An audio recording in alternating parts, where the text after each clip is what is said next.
Hey, this is Athena. Hey, what's up? I'm Ruben. And I'm Lewis, and we're from SMLE. And you're listening to the Nebula Podcast.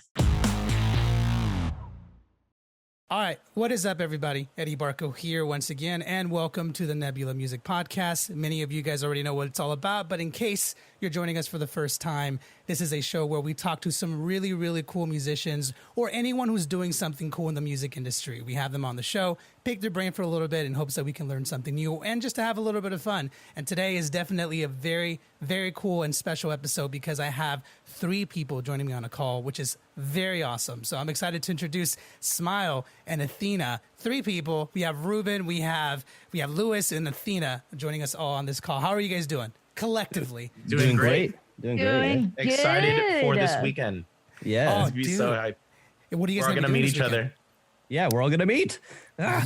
You guys never met yeah. before? Well, me and Ruben live No. together, but we haven't met But Athena, no. So you're going to be in Yeah. town, ATHENA, from Texas, correct? I'm from Texas, so born and raised in Austin, been here my whole life. And I'm not going to lie, being able to travel again after this post-quarantine moment that we had, it's really refreshing, but I'm also so happy to be able to see my friends again. So, I mean, I've known Ruben and Louie for, oh my God, it feels like It's been like year 2 now. years now. Yeah, 2 Dang. years. Yeah. It's because of Yeah. freaking COVID and we didn't have time to meet and everything because of it. So I'm just happy I'm finally get to see you guys. Oh my God. Dude, yes. It's going to be awesome. So you guys met before COVID then, right? It wasn't because of COVID that you guys met? No, we It was like Twitch, we- you know? yeah, through Twitch and through Yeah. online. We didn't really meet. We've never met in person. Yeah. That's so cool that you guys are about to get a chance to meet. Have you guys been suffering from cabin fever at all? Just being stuck at home for the Man. most part? To be honest, it's our life anyway. It's Yeah. like how we live. That's how we work, you know? So we were kind of ready for this in a way. Yeah, I love that. So I want to just kind of take a second to walk through a little bit of some of the stuff that you guys do, because not only are you guys really cool musicians, you guys do a lot of other different things. And one of the things I'm always trying to be a good proponent for is just for people to just do what they love. And I know you guys are all gamers, right? Yep. Yes. Okay, excellent. Me too. little me, bit. me too. So this is why I'm super excited to talk to you guys, because unfortunately, and I do feel like this is changing a little bit. I come from the more traditional side of music, years ago, but I find that lately things are changing where people are a lot more open about, gaming and other things, which excites me so much. So I want to pick your brain about video games as much as I fucking possibly can, because it's the best thing in the world. I'm kidding. But the reality is, to me, it's one of the most important things I can do. So I want to start from that point because it's super important. So for you 3, how long you guys have met? You met each other 2 years ago. So I'm curious, what games did you guys start playing individually and how that led to you guys meeting, on Twitch and all that stuff? Ooh, Yeah, I'll okay. let Ruben and Athena go for it. Yeah. So I'll start this off. So I've been playing games my whole life, right? And that's mainly what I do before I became a musician. So I grew up playing, Legend of Zelda, Super Mario 64, and then 64, Nice. and just really growing up with those games, right? And it kind of led to a career on Twitch. I didn't start it out. And I was in university and I was really, really lucky to be able to find that success on Twitch. And that's how I met Ruben. And I was streaming one day and Ruben came into my chat and then we were talking about music and everything. And that's how initially that we met. So it was really cool to see those worlds combined. And that's through gaming is how I met Ruben and then Louie. It was fantastic.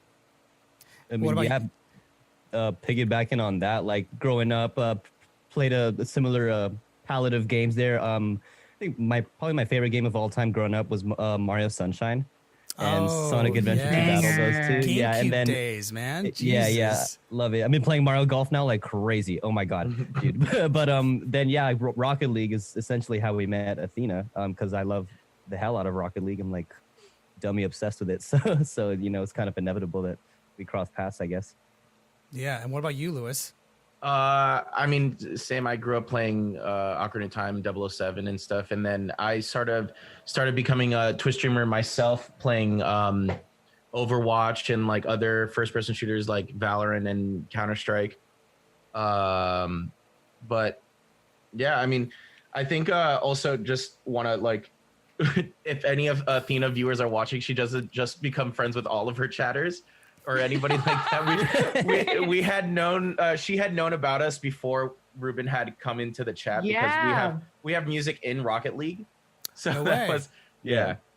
That's pretty crazy. cool. Yeah, no, something that was really special about that was, I think it was in 2017, you guys released a song called Halo. And I kid you not, I remember playing it in my car. I saw it over a Rocket League montage. Like, this was like 4 years ago. And I that's how I recognized, I was like, you know, your name, Smile, sounds so familiar. It sounds so familiar. And then I just put two and two together and I was like, what the actual heck? Like, I didn't realize at that time. I was like, whoa. It was kind of like two worlds colliding. I was like, whoa. When worlds collide. I know. I love that. I love that you guys met basically through Rocket League, essentially, right? Yeah. I gotta ask, in your opinion, because here's my confession. I've only played Rocket League once by accident, and I thought it was a phenomenal concept. By accident? Okay. So the story is we were spending Christmas. Where were we at? Arizona, right? So we had an Airbnb with me and my family, and this place had an Xbox there. So I was like, okay, I want to play video games. Conveniently, the person who had that Xbox had no games available. They had Rocket League. That was the only one. So I turned it on and I played it before we went on a hike. Right. And I loved the concept. I thought the concept was phenomenal. Like, whoever came up with cars and soccer, I pat them on the back because that's amazing. But it's just not my type of game. I'm mostly into RPGs, some shooters and stuff like that. But I'm wondering, in your opinion, what makes that game so phenomenal? Because so many people play it. It's created a huge community. Okay, the thing is, like, it's like at face value, it's so easy to get, and anybody that's not even into games can pick it up pretty easily. Like, it's cars, soccer. Like, that's it. Yeah. To play and to watch. That's it.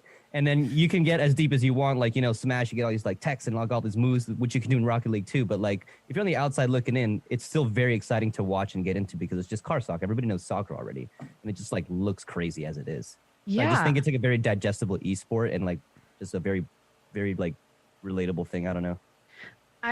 So a fun fact about Rocket League is when it first came out, originally it was free in the PS4 store. And I think that was something kind of special to it because Rocket League is a game that you haven't really seen before. And there's a lot of games coming out now that are trying to take some aspects of it and trying to morph into their own version of the game. But Rocket League is just, it's kid friendly, right? And so you have these parents and you have these families out there that for their preferences, they rather have them play Rocket League opposed to like some first person shooters, right? Totally. True. And I would argue that soccer is probably the largest sport in the world. And you have that passion, that community have some interest in relation to Rocket League because it's similar to that, right? And also, I believe Rocket League is the most popular game amongst college kids. So there's a huge college community around Rocket League, and it hits so many different bases. And it's so unique that it's just appealing, right?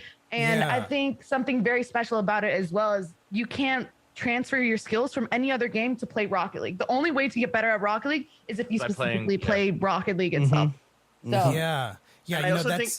Go ahead. Sorry, man. I also think it's like one of those games because there's only like I think a few kind of games in history that do this where it's like a kid can show it to their parents and their parents might be like, yeah, we should totally play this together. Like if your parents aren't necessarily gamers or anything, it's one of those games that it's very universal. You know, A is to go forward, B is to, you know, boost and then jump. I forget the controls, but you get what I'm saying. Like it's very simple. Yeah. But, Drive the ball, hit the ball. Ball exactly. And goal. You know what though? I found it. I mean, this is again. I only played it once, so maybe it takes a couple more times to play. But for whatever reason, I found that first playthrough a little difficult for me because again, I'm used to the normal games like you were saying. There's no controls whatsoever prepare you for driving a car, jumping, and then like spinning and I hit that ball forward. It didn't make any sense in my head. But what's fascinating about it, and I go back to what I said earlier. Whoever came up with that, I don't know who it is. I don't know if you guys know who came up with that, but that to me was genius. But you gotta ask yourself, how the hell did that pitch meeting go? To like go to your like, you know, the game developer and be like, hey, I want to make a game with cars and soccer ball. It just feels like that's not something that could normally happen in today's video game world. You know what I mean? Yeah, I mean, so I've been very lucky enough to know some of the developers of the actual game when Rocket League was first starting out, and I think it was called Supersonic Acrobatic Rocket Powered Cars. Like, and so that was the original name for it, and it was kind of like the bones of Rocket League. And they had such a small dev team, but I'm pretty sure majority of them are still there to this day. And it's like, and they haven't changed the core value of the game where it's just a car and a ball in the ball in the net and that's how you score. They're fantastic people over there, and they have done so much. I mean, Rocket League's now free to play. Before it was like $20 on Steam, and now I know there's plenty of people being able to play it right now. And now you get to meet so many people because of it. So I got to meet Ruben and Louie, so I'm very thankful for the game and the dev team. Yeah. You know, it's interesting. There's a parallel there of this description of this video game. And there's a reason why I'm so obsessed with it, because I think when it comes to creativity, it ties across many, many different worlds, whether it's music, video games, painting, whatever it is. There's all these little nuances that are very much similar. And there's games like Rocket League that I argue are more rare nowadays than they used to be. Like if you go back to, if I can ask, how old are you? 3? I'm not sure if it's okay for me. I'm 27. You're 27 as well. And Athena, how old are you? I'm 24. 24. Wow. Okay. I am 30 years old, but we're all still in the same Yeah. decade-ish. We're not that much farther apart. Yeah. When we're 60, 70 years old, it doesn't matter if you're 10 years apart. It's the We same watch exact matter. SpongeBob, you know? Exactly. And they still watch it to this day. It's the biggest Yeah. Nickelodeon show of all time. But one of the arguments that a lot of people in my generation, whatever the fuck that means, it's like when you go back to like PlayStation 1 days, Nintendo 64 days, there's a lot of the classic games that you remember, but there was a whole bunch of just weird ass games that on paper nowadays don't make a lot of sense. And I argue, a lot of people argue that these days, a lot of games can be a little formulaic, like what sells? Okay, we got to make sure we have this, the cutscenes, all that stuff. And every now and then you get a game like Rocket League. I'm curious in your opinions. I don't know if you care or not, but do you feel like that is a good thing or bad thing in terms of like where the industry in terms of video games is at, that a lot of that weirdness may not be as prevalent as it used to be? I'm not even sure if that's true though, but I don't know. I'm curious what you guys think. I think that right now, especially in the game industry, there is that issue of a formulated game, right? Where you have like the stereotypical like campaign, you do a couple missions, and then you have a fight at the end. I think, and I'm seeing it a lot with indie developers, right? And I don't know if you're familiar with a streamer called Lyric. He streams on Twitch, and one of my favorite things about him is that on Sundays he plays a variety of games that his subscribers suggest to him, and it brings out these like super unique games that typically you wouldn't see because they're not like the most popular games at the Steam store, right? Like I think I just played a game called One Hand Clapping, and it's where you use your voice to control the character, and instead of like instead of using like your stereotypical WASD. So is it like the louder you say something, maybe it like runs faster or something like that? No, like it's talking about like to make paths, you have to use certain pitches of your voice, and it teaches you like different techniques of it, and it's really fascinating. So I think that hopefully these indie developers are able to kind of branch out and make these games, because I think that there's a lot of unique games that can be popular if they have the right exposure. You know what I mean? So hopefully we will find more games like, you know, Rocket League and One Hand Clapping in the future. But I just think they need the more exposure. Yeah, especially in the indie game scene, there's a lot of innovative stuff. That's actually a really smart observation. I do find that indie gamers tend to kind of experiment more. And then with the success of things like, wow, why is it skipping? I can't remember it. Oh my God, it's one of the most popular games right now with the little spaceship characters. You guys got to know the game. Among Us. There you go. The name. Among Us. Like, it's something so simple like that is doing really, really, really well. I don't know. Like to me, it's an interesting concept that there is a lot of cool stuff happening in the indie scene. I'm curious for you guys. Do you feel like when it comes to games, like for example, like No Man's Sky? I'm sure you guys know that, like the whole story of what happened there. And then like for example, Cyberpunk 2077, all these bunch of like things that happen. One of the things that's interesting about that is how the media attention that these games get. And I'm bringing this up because it's also the same thing with music. Sometimes some people can correlate the media attention that a game is getting to its inevitable failure because it just gets too overhyped, right? I'm wondering, do you guys feel like when it comes to being creative and having something like a video game, is it better to just keep it on the down low until it's time to release it? Or is that hype necessary, and can that be part of the problem? I don't know. But you guys are like in the whole gaming scene and more than I am. And so I'm just curious what you guys think from what you see in your perspective. I think it's I don't know. It's hard to say because like I remember the rollout for Valorant, and Valorant's probably like one of the bigger games now Athena, would you say? I would say there's a recent rise in popularity because I think the majority of the games that are successful on Twitch or just in Steam are dictated by its content creators. I think there's a strong correlation between having the content creator play their game. And there's been a rise of streamers that have really promoted the game and it's skyrocketed. You can look at Google Trends and see it, I believe, in like the past 6 months. It's, I think, doubled its interest when it initially launched.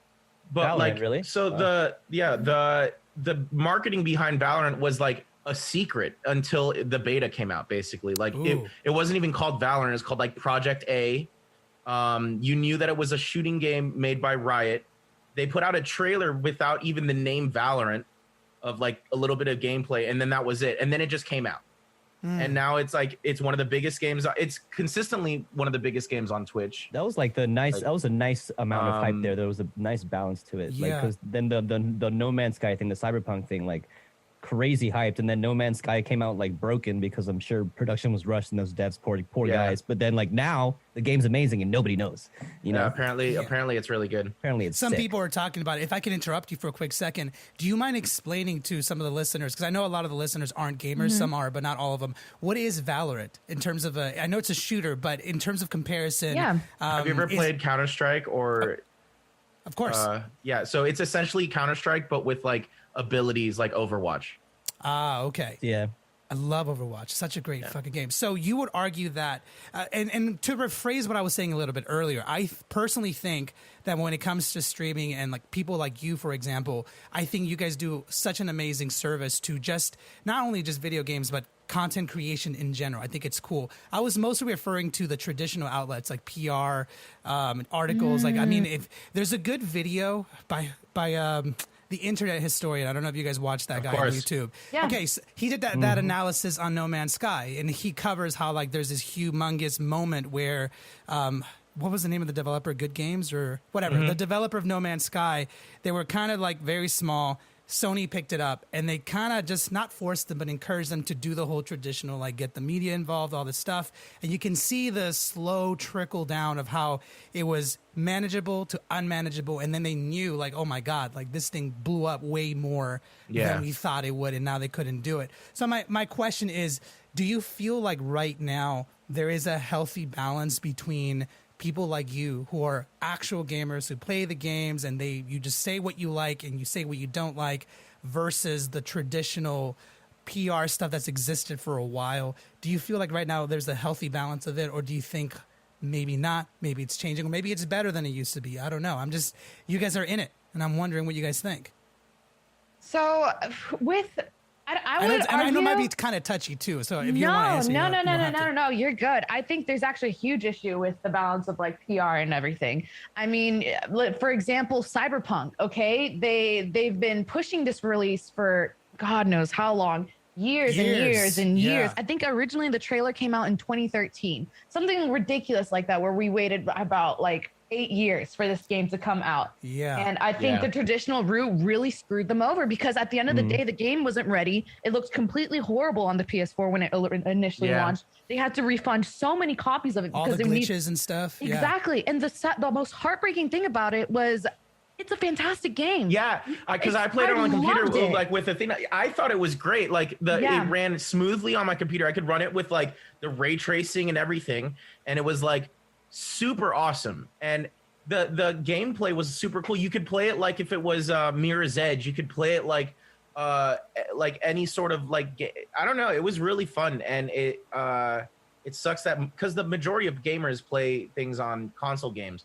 Yeah. So I think that they right shouldn't even now have put it out for the PS4. I think. Yeah, I don't think should hold off. 100%. Yeah, because the PS5 was out already. So like, why? It's hard to switch consoles though when you're in the middle of developing games. I think there's a lot of technical issues with that. I just think that right now there's a huge issue of the PR side of things for video games when you go into the traditional route. I think you can see a lot more success from having your own, whether it be content creators pushing out games, whether it be that's why you have so many content creators getting paid to like push out games. Like I think, for example, Knockout City by EA went and used streamers and content creators to really like push that game. And did it work in your opinion? You think? Works for me, bro. I like it. It's hard. It's hard to say because like there's really no right answer. You know, one, like none of us are game devs, so we don't know like how to properly like. I'm about to make my own game right now. There you go. Let's go. But like, there's been games that it's like you know, like Knockout City, or I don't know how much it's being played now. I like there's so many games that were put out through Twitch that I don't think anybody plays anymore. Like Hyperscape. Right. Oh, damn, rip. Yep. Well, you could argue that the was opposite. big for a minute. That was big for a minute. You could argue the opposite because I mean it took Soda Pop into stream Among Us one time and it created a huge ripple I think it's like the effect. whole it's organic. Like if it's organic, then maybe you know. Yeah, but you know what? That brings up an entirely different question because one would argue that the idea of what's quote unquote organic has been a little bit blurred where it used to be like maybe like 5-6 years ago, especially when Twitch first started and it was just primarily just a gaming platform, which has evolved since then. There was this genuine respect of what, you know, people like you guys or even on YouTube, people would say, hey, this is good. And it was good. And now there is a new narrative starting. I'm not sure who says it, but I feel like gamers feel it. There is this sort of like shift where, okay, is it good now? And something like Among Us, the question there is, what was it about that game that it took, like you said, it took just one thing and the game exploded and it's still fairly huge to where it first started. But then there's other games like Hyperspace where now... Or like Fall Guys. Yeah, Fall Guys came and went, dude. Yeah. Like that was big for like a month or two, and then it just disappeared. I would argue that for Fall Guys specifically, it was the game devs. I think that they didn't utilize the hype and push out as much maps and content at its peak, and then it just fell off because that's a large reason why the player base really fell through. I think with Among Us, also the hacking. Hacking was a huge issue. Right. But with Among Us, I think the fact that so many creators would collaborate with each other. That was the biggest part of it, creators that you didn't think would know each other, and it would be crazy to see these 10-person lobbies of creators from different parts of the gaming space all come together and play Among Us. Like, AOC was playing with like corpse, you know, like, like what? And even me, like I'm like maybe get 100 viewers on Twitch. I played with like the same people that like Ludwig and Mizkif were playing with because I was in like a random server of like content creators. Wow. It was really cool. Yeah. Like I saw them in voice channels with Hassan and it was like really crazy. Well, you know, it's cool because that's again, one of the things I love about the gaming world is that, which I love that it's popular now because I remember for a while it wasn't the most popular thing, but it's very communal. Like once you're in it, it's kind of cool that everyone likes to play games. One of the interesting things that I remember was being talked about even by musicians, because I know you guys are gamers and you guys are producers and you guys are in that world, but I come from like more of the traditional studio musician world. I'm a producer now, but you know, I'm a drummer. And in that world, I mean, badass, right? But in Ruben's that a drummer world, as well. Hell yeah. Oh, dude, we got to talk. I'm going to talk in a second. But like, I think you might even know this, Ruben, like in that traditional musician world, usually, and I've said this before on the show, musicians tend to only do music and that's it. Like it's almost discouraged when you're in the, again, traditional world of music, like you go to school and then you become professional. You all you got to do is music. And if you do anything else, it's almost discouraged. Like, where's your focus? And so being a gamer and musician was a little bit weird when I was starting out. But then something like, for example, Fortnite was so huge that everybody was talking about it. And some people were arguing whether that was a good or bad thing when something that big gets so huge that it crosses to the pop world, like just in the media, in the media, that now it influences everything. But I would also argue you can say the same thing about like Call of Duty when that first came out with Modern Warfare. That changed a lot of things. So I guess my question for you is, do you feel, and we might have already answered this in a different way, but do you feel like that's something like Fortnite? Is that going to affect the rest of the video game industry for a very, very long time? I mean, it already kind of has. And do you guys enjoy that or not? Like, I don't know. You go ahead. You take it. Yeah. Okay. Fortnite was actually not successful in the beginning. Right. I love the shirt. Love the shirt. This is not sponsored by Fortnite, by the way. It wasn't successful at all. And then like I mentioned earlier, creators and streamers really blew it up. I mean, you saw the face of Ninja like just completely arise from that. Yeah. I think that it is real to touch on what you mentioned earlier. I think it's really cool to see creators and especially like whatever game they play dive into music, because I know you're talking about how that was like taboo before, or not even taboo, but not very common. It wasn't talked about. It just it wasn't promoted. Yeah, but right now, so many creators that I'm seeing are going into music. One of the members of Sidemen, KSI, he is launching a full-on album and everything, and it's like at the top of the iTunes charts, like going absolutely crazy. And I think that the sad thing about Fortnite is it started the era of BR, and every game that came out needed to have a. I'm just surprised Rocket League didn't have a battle royale. Battle royale, gotcha. Yeah, I mean, you had Apex, you had Warzone, I love Apex. You had PUBG. You had H1Z1, and a lot of them. PUBG was before. Well, they technically kind of started the little trend at first, right? PUBG was the one that started it for sure. As glitchy as it was, they kind of started in Fortnite. In my opinion, perfected that whole model. I think that Fortnite definitely started the era of BR, and I'm not too thrilled about it because I'm at the point where I rather have a more interesting and more diverse set of games than rather 20 different versions of last BR. one standing. Yeah. Well, is BR technically dead, or is it still in its peak? Do you think? Because I know think that people are. I'm gonna check Twitch right now. Let's see. Because I know that for a Warzone, while, like Call of Duty Warzone, is the third most watched thing on Twitch right now with 217,000 views. I've heard whispers of actually Riot creating a whatchamacallit, BR for like similar to Valorant. So taking Valorant. That's what I was hearing. That's kind of cool. Yeah. You guys want to? Okay, this is interesting. I'm not even sure if I may take this out of the interview, but I think you guys might find this interesting. I've heard this from a very good source that Activision is toying with a Call of Duty RPG. Whoa, that's so wow. That's cool. Yeah, that would be cool. Yeah. Now it's not like necessarily confirmed or greenlit for development, but you know, when it comes to a lot of their secret projects, they're very, very hush hush. But my source is very, very good, and there's just like they're toying with this idea of like maybe an RPG Call of Duty, and that kind of opens up a whole bunch of questions because Call of Duty does have a trend of changing things up. Yeah, but it's been the same game for like ever, so it'll be nice to have like a different version. Yeah. I mean, do you think that could become like the trend, the next trend, like an RPG where everything just becomes all about making choices? I mean, Ubisoft kind of did it with Assassin's Creed a little bit. Yeah, I mean, I think that style of game has always been around, and it's always been fun to stream. But I think the games that work on the internet are the ones that are multiplayer. You know, like competitive, seeing the best of the best. Like something as old as time, chess caught a crazy wave on Twitch, and just like, you know, because of the that first game with Elo. The first game with Elo. Yeah, really? it literally created the way you like become the MMR. the way you become Grandmaster is you get enough points to be like 2,600 or something like that, and then you have to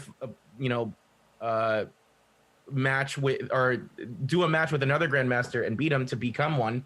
But like, you know how every game has like a number system, like if you're playing competitive, it started with chess. That was since the dawn of like chess, that's how it worked. The first number rating.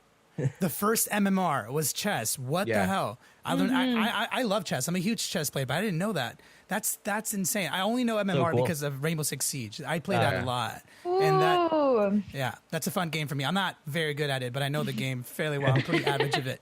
But here's an interesting question because we have been talking about this quite a bit, and I've talked about this with other people, and everyone has different opinions, but you guys are in it, so I think your opinion matters quite a bit. Is this whole idea of people from other industries coming into music. And I know that you guys have a lot of experience in music, but I find that, again, me being from the traditional world, a lot of people from the traditional music world hate it. And I find a lot of people that are in your position who are multi-creators who kind of grew up in a different environment where you can do whatever you wanted are like all about it. And I'm curious your opinions on people that maybe didn't start with music, jumping into music and then doing really, really well. Some people get jealous. I'm wondering what if you guys think about that. If you guys get jealous at all. I mean, if they love it, they love it. Like, you know, I'm not really mad about anything, you know. At the end of the day, like if it's good to me, then I like it. You know, I don't really have problems with anybody joining at any time. Like it's never really too late to start. You know. I've actually thought about this a lot. One, I think the only thing that matters is if the music's good. Yep. And if you make good music, it doesn't matter where you come from, when you started. If you started making music the week before and made the best song I have ever heard, like, you know, bro. You know? Very cool, like awesome. But like, I think also like, especially now, and you know, with technology and like phones and you know, MP3 players and stuff that you didn't really have like 20 years ago, or you know, like not even 20, like 30 years ago. Like music is so ingrained in our society. I think like everybody loves music or has a connection to it. So to say that like, oh, you just came from acting and now you're doing music, it's like, no, like it's a good example. You've always listened to music. You've always had that connection to it. So I don't know. It's I think everybody is allowed to do music and it doesn't really matter where you come from, you know? Yeah. I really do think that if you're a creator or you're someone in the outside world and you have created a platform and you created an audience, there is no one who can dictate what you decide to do, whether to be to dive into music, whether to be dive into acting, if that's not your field of origin, but you can decide what you want to do, right? If you've worked hard and created something that can lead you to more success, I mean, power to you, right? Yeah. Okay. Yep. Like everyone has a voice, everyone has an opinion. And if you want to put your voice into a song, there's going to be someone out there that resonates with that. And I don't think it's right to tell others and gatekeep music, right? Because we've all grown up with it and we've all had that one song that really hit home. And to say that, oh, just because, you know, you're an actor, you don't know the foundation of music. You don't know what it's like to take in this industry. All it takes is one girl on TikTok playing her guitar, writing her heart out, and she'll go viral and spread that song, and it's going to impact millions. And I think that's something really special. It gives power to like the ordinary person. So yeah, TikTok's trying its hardest to make everybody famous. I mean, it's been working. It's been semi-working because it's something that no one has ever seen. And it's crazy because I do find myself in an interesting position where I get a chance to talk to people like you, but also a lot of old timers and just people who've been in like the traditional side of business. And you'd be surprised how many people are open to the idea, but you'd also be surprised at how many people are very much like anti the change that's inevitably coming. I mean, it's already here, basically. Everything has changed, and there's a lot of people who are very much... Oh? Yeah, can you hear us? Yeah. Oh, sorry. You were just glitching out for a little bit. Oh, sorry. my bad. Hey, there you go. You're good. Yeah, that was my bad. But I find that it is a very refreshing place to be in, and I'm so happy that we're here because for so long we wanted to be in this. And before I explore this further, I wanted to just sidetrack for a little bit because this is something that I think is very interesting. You guys are unique in this position where you guys make music, but you guys also stream. But you're a classic example of what's going on with the world. Athena, if you don't mind me stealing your attention just for a little bit. Of course. One thing that always fascinates me are, you know, women nowadays, especially with video games, have basically just come in and been very comfortable in this environment. And I remember growing up how discouraged it was. And I didn't agree with it at the time at all. And I still don't. But I think there used to be this culture, and there still probably is. And I wanted to hear from you. Yeah. How do you feel right now as a woman who's succeeding in video games and you're doing your own thing, you're carving your own path, and you've done it incredibly well? Do you feel like there is still some sort of animosity? Do you ever experience it quite often? I feel like I know the answer, but I don't want to like assume. I really want to chat about this with you, even just for a minute, how you feel about, you know, girls who are very much interested in gaming. They're not girl gamers. They are gamers. They are gamers, basically. And I'm curious what you think about the state of where everything is. Do you feel like people are more accepting of gamers like you, or maybe not? I don't know. I think that right now it is a lot more accepted than it was 10 years ago. Yeah. Just as a fact, like if I remember growing up gaming and going through high school and going in middle school, and it was just taboo. No girls gamed. And I gamed with my brother. I gamed with my dad. I grew up in that family environment where it was okay. And it was something that I have very fond memories of. I remember beating my dad in freaking with Yoshi in Super Smash Bros. Right. And those are some memories that I'll have for the rest of my life. But when I took gaming and made it into content creation and a job, there's a whole side to the internet that is, it's a really dark place. It is a really dark place, and it's scary. And I think that with the rise of gaming and just more females in the industry right now, it's gotten a little bit better, but it's also shown more light to the harassment that we get. And I think that the anonymity, is that the word for it? Who knows? I struggle with words. Behind, just typing in a chat with a username and you can say whatever you want to these girls that are streamers. I think that is a power that is really scary, and there's nothing that we can do about it. And it's just, it has a lot of benefits being in this industry, but because I am a woman in this industry, I receive a lot more hatred and just attacks. And that's just one of the heartbreaking things. And that's the tough side of the industry. Thankfully, I've been able to grow thick skin. I'm not going to have like some neckbeard literally call me a punk over chat and let that bother me.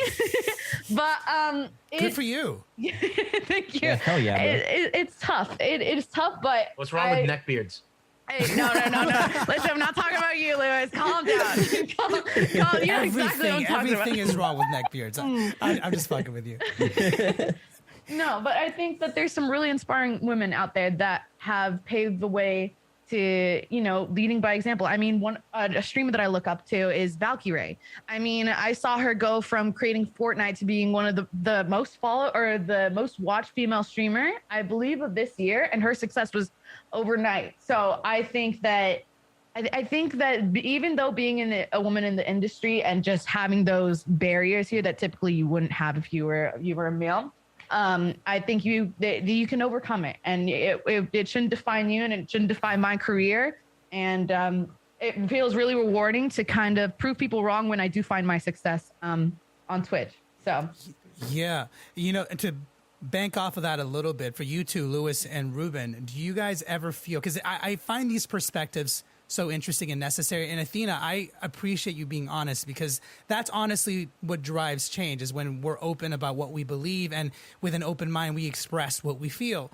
And for you, Lewis and Ruben, I'm wondering, have you guys ever felt, this, I wouldn't say the same animosity, because I don't think as guys we can ever know what it feels like to be a woman, and vice versa. But I'm wondering for you two, Lewis and Ruben, do you guys ever feel some sort of like animosity when people, I mean, let's be honest, there's trolls everywhere. And so do you guys ever get trolled heavily, and does that ever affect you? Do you ever feel like you have something to prove or anything of that sort? I'm just genuinely curious from your perspectives. Have you experienced a similar dark side in the, not only just in the gaming world, but in the internet world? I'm just curious.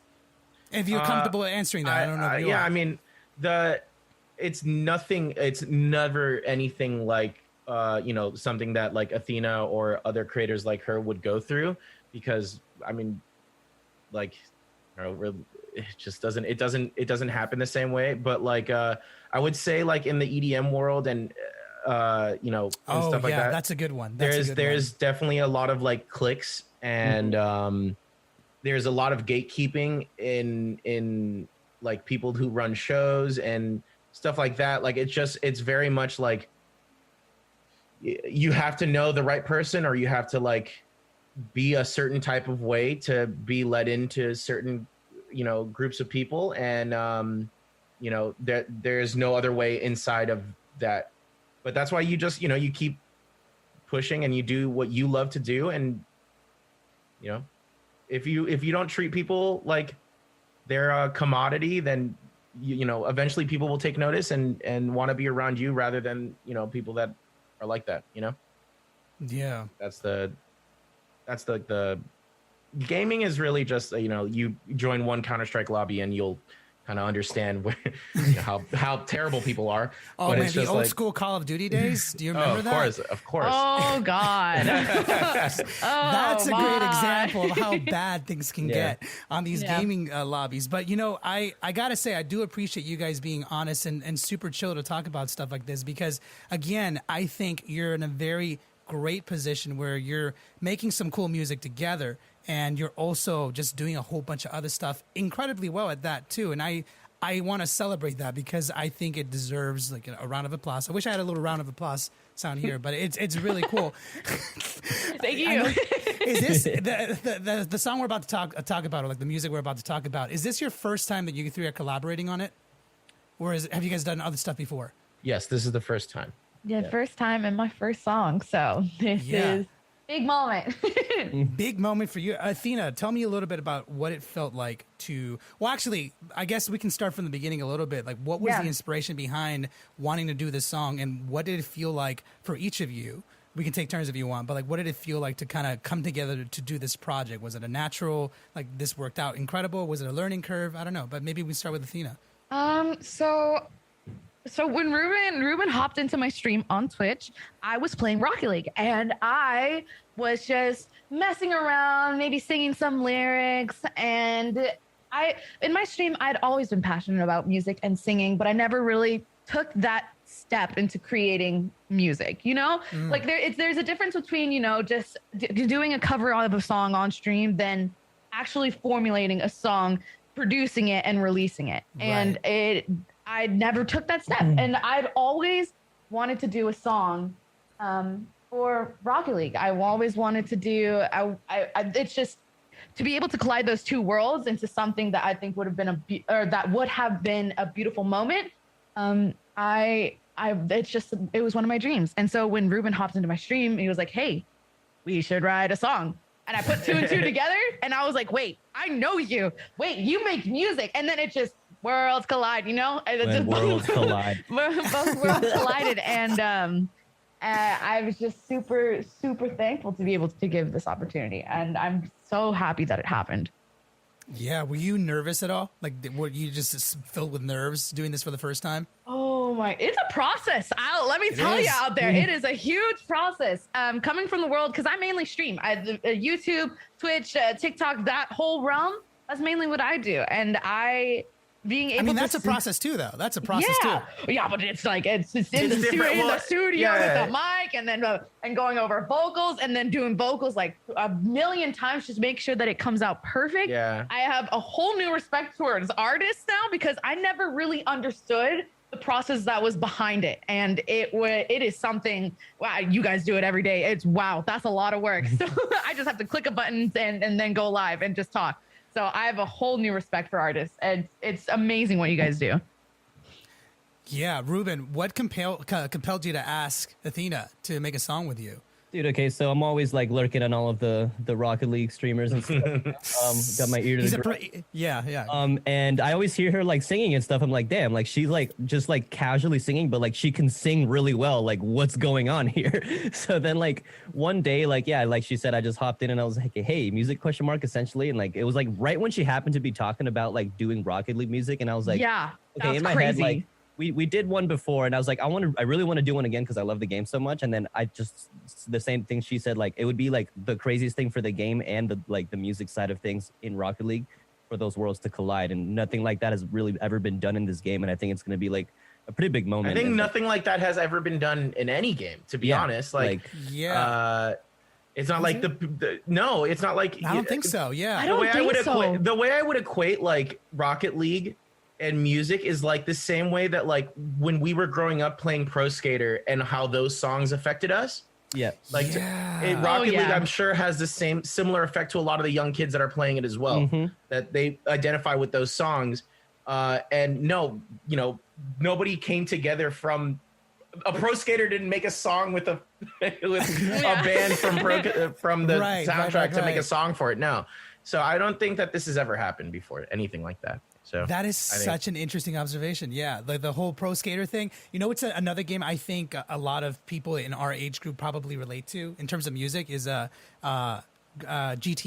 Yeah, Grand Theft Auto, because all the radio lights. stations. Yeah, yep. Exactly. There's so much music there, and then you think about the kids nowadays who are playing like they're playing GTA 5 and upcoming GTA 6. A lot of the music that's going to be in these video games are gonna probably be remembered how we remember Pro Skater. I remember. Good on you for bringing that up because I still remember like half of those songs. It's engraved in my brain, and it all comes back. It starts coming back as soon as you hear the name, like you know.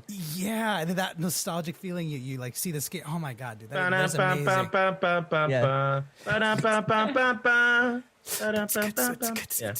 exactly. That whole I love you guys. Well, I'm curious, in your opinion, then, in this collaboration that you guys are working on, was it specifically that we want to make this project as like a brand new thing, a fusion of two worlds, with the mindset of getting the song like back into the game, or was it just for the sake of just colliding the worlds and seeing what happens? Well, like a little bit of everything there, I think. Well, we had been making music with Athena for a while, and then here, Ruby can. Yeah, I mean, piggybacking on that, and with these types of things, you know, like they usually don't work out, but when they do, amazing. So like we were pretty clear, like this is like our intentions is what like we really want to do. Like let's just write a bunch of music, and then like I think we can get it because it sounds like it could be a thing we can get, and we ended up getting it. It was heavily inspired by Rocket League for sure, but you know, we weren't just trying to like put it literally only for that. We wanted to make something that's like wide appealing that as well is very easily like recognizable as a Rocket League song. If that makes sense. Yeah, it does make sense. Go ahead, Athena. Sorry. Yeah, no, I've been playing this game or Rocket League for about like 5 years, and like you mentioned earlier with the soundtrack from Skater Pro, Tony Hawk. Okay, from that game and how it's engraved in your mind.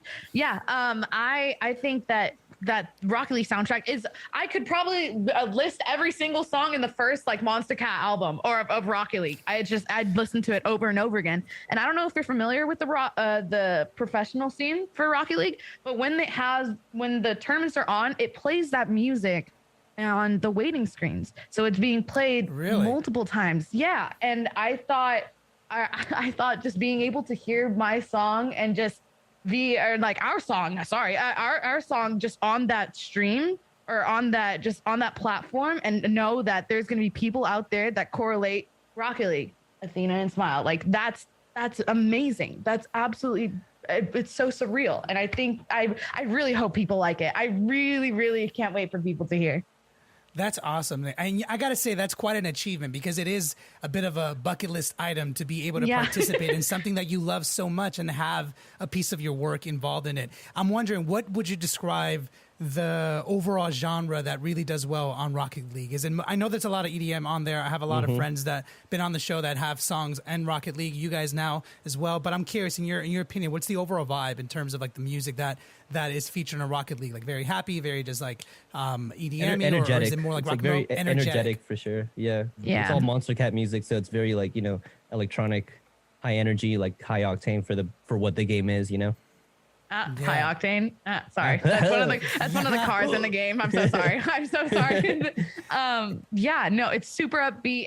It gets the blood pumping. So once you hear like the songs, you could definitely tell that people go into focus mode. We're like in the game. It kind of inspires them. That's awesome, man. I'm really happy for you guys. Shout out to Monster Cat for helping us make this happen because they're doing some really cool stuff. And you guys are doing some incredible things. And I know that I don't want to keep you guys too long. I know we're hitting that hour mark, but that's what happens when you have cool conversations. The time just flies. And I'm so happy for all three of you. The fact that you guys can have music and video games, play the video games, have fun with it. To me, it sounds like a dream come true. And I'm so happy to see it happen to you guys. I think it's such a great accomplishment for you three. So to kind of end things off, I know we already talked about the music, but normally I ask people like let me know a little bit about their upcoming shows, but this one's a little bit different. So I want to know a little bit about what all three of you have on your plates, whether it's collective, whether it's different things, maybe you have events, some streaming stuff. Let me know. What do you guys got going on? We can go in order or however you guys want to do it. Athena. Alphabetical order. There you go. Yeah. I can't. Okay. All I'm going to say is that this next month, I will say, is going to be crazy. So I can't say. Very exciting. It's going to be crazy. I'm probably going to have some of the most important moments of my life to be announced soon. So this next month, it's going to be unreal. So keep an eye out. Mm-hmm. Ruben. Actually, no, Lewis. Yeah, alphabetical. As for us, like for me, we just put out a song called Flowers and Sex that did insanely well in the pop scene, and we've just been like getting our feet wet with like hot production and stuff like that. So I'm hoping to work with a lot of really big artists, and we already have been so that's pretty much like in the pipeline for me. Anyone we can know about? Any little secrets we can know about or not? No. Not yet. Not yet. Not yet. That's got to be the biggest, the coolest thing you can do is like, I can't talk about the secret stuff I'm doing. I Ruben, want to what so about bad. pretty much the same because me and Louis are a duo. We're doing a lot of production, both domestic and international. And we're definitely putting out more music. This whole Rocket League thing coming up is pretty amazing. So that's that. Yeah, a lot of production, a lot of music coming. I love it. And last but not least, since this is a bit of a different show, any shout outs to any like video games that you think people should actually play? Maybe they're in the indie scene or anything like that you guys are into or maybe want to be into. I don't know, but I'm curious if you guys have anything that's a little bit obscure that you feel like should get more attention. Before Your Eyes is like a story game that it's controlled by your blinking. It's really good. What? Yeah. Do you need an eye tracker or how does it You work? just a webcam. Whoa. What the fuck? So like what? When you close really- your eyes, it turns off? Like that's No, insane. it basically it runs through your character's memories through their whole life, and every time you blink, it scoots to the next memory. So you kind of like trying to keep your eyes open and see what's happening, and then you blink, and then it goes to the next memory, just like. That's so cool. What the heck? Before your crazy. eyes. What the fuck? That's insane. Okay. Anything for you, Ruben? Anything? Not particularly. I don't know how big this game got. I was playing it like a year or two ago. I think it was called Color. It was like Hue. a platform. Hue. Hue. Yeah. Hue. It's like a platformer, and then like all the terrains and like obstacles and puzzles change based on the color that you change. Like you have like a little color wheel, and you have to change the colors of everything. So like, it's kind of just like a puzzle-based platformer that's relying on colors, which I thought was really cool, and I had fun playing it. Sick. Hue with an H. H-U-E. Awesome. H-U-E, yeah. H-U-E. Athena, anything that you think people should be playing that they're not playing right now? Yeah, so there's this cool indie game called Rocket League. It's fantastic. Rocket League is great. No, It's coming. 100% play Rocket League. Also, I have to go back to the game I mentioned earlier. One hand clapping, using your voice, I think is just something extremely creative, especially in like this puzzle-esque game. I really enjoyed it, and it's really, really, really fascinating because it helps you with like tempo and pitch, and it's just something unique, and I think people would really enjoy it. Excellent. Man, everybody, Louis, Athena, Ruben, you guys are awesome. Thank you so much for being on the show. I really appreciate it. It was an amazing experience getting a chance to chat with you, and I'm looking forward to seeing all the stuff you guys are coming out with. It sounds like it's going to be very, very exciting. Yeah, very excited. Thanks for having us. Oh, yeah. It's been awesome. Thank you so Thank you much. so much. Time flew. That was Of crazy. course.